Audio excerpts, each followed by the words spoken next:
Hello, bachcho. Let's see the question. The question says that let A be a 2 cross 2 real matrix with entries from 0, 1, and the determinant A is not equals to 0. Consider the following statements. P, if A is not equals to I2, then determinant of A is equal to minus 1. If determinant of A is equal to 1, then trace of A is equal to 2, where I2 denotes a 2 cross 2 identity matrix and trace A denotes the sum of the diagonal entries of A.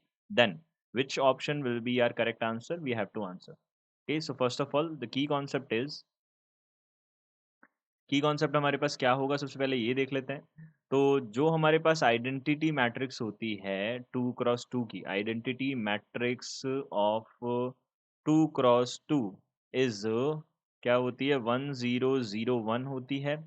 Similarly यहाँ पे हमारे पास trace of ए जो होता है वो किसको denote करता है, trace of A is equal to sum of diagonal elements, sum of diagonal elements. और डायगोनल एलिमेंट्स हमेशा किस में होते हैं, स्क्वायर मैट्रिक्स में ही होते हैं, तो इस बात का हमको ध्यान रखना है।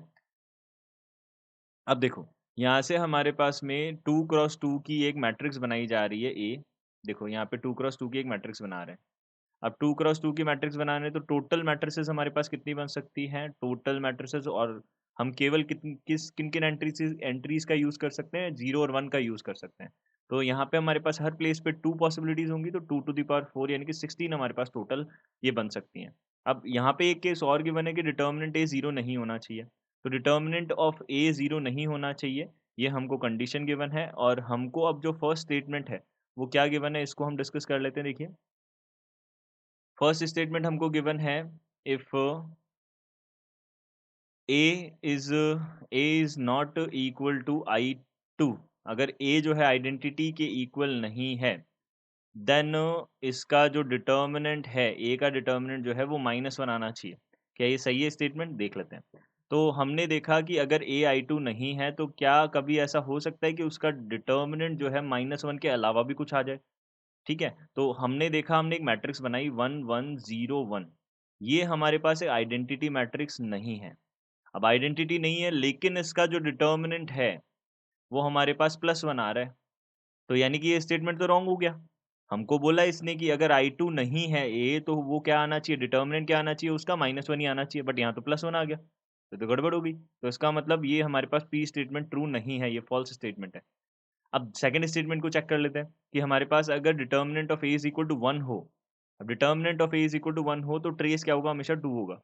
तो देखो डिटर्मिनेंट ऑफ ए कितना होना चाहिए, 1 होना चाहिए, तो उसके लिए हम मैट्रिक्स बनाएंगे तो किस टाइप के बनाएंगे, ये एलिमेंट्स तो हमारे पास क्या होने चाहिए, ये एलिमेंट्स तो हमारे पास 1 1 ही होने चाहिए।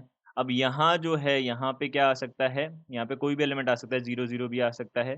ठीक है, एक जगह 0 आ सकता है, अगर दोनों जगह 0 आ सकता है, एक जगह 0 आ सकता है। और एक जगह, दोनों जगह 1 नहीं आ सकता, क्योंकि दोनों जगह अगर 1 आ गया तो इसका डिटर्मिनेंट 0 हो जाएगा। तो यहाँ पे हमने मान लो यहाँ पे 0 लिख दिया, यहाँ 1 लिख दिया। ठीक है, तो यहाँ पे 0 लिख दिया, यहाँ 1 लिख दिया। या फिर हम इस तरीके से भी बना सकते हैं, 1 लिख दिया यहाँ पे 0 लिख दिया, यहाँ 1 लिख दिया। ठीक है, या फिर हम ऐसे भी बना सकते हैं 1 0 0 1, ऐसे बना दिया हमने।